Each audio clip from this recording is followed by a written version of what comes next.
Помни-ка женщину-матери. Ты не чайки белеет над Эжвой, это старая мать в белом шале. Много лет уже смотрит с надеждой в лиловатые тихие дали. Мой сыночек гроза ли бушует, или солнце сияет лучами. 30 верст сюда прихожу я, 30 лет я тебя здесь встречаю. Теплоход постоял и отчалил, и опять не сошел ты на берег. Я слабею, впадаю в отчаяние, но ведь каждая мать ждет и верит.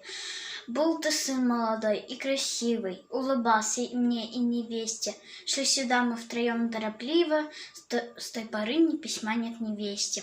Днем тоскливо давно уж нет счета, где ж пропал ты, в Германии, в Польше.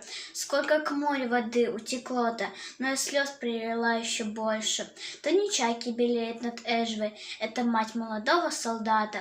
Все не может проститься с надеждой, и все смотрит и смотрит куда-то.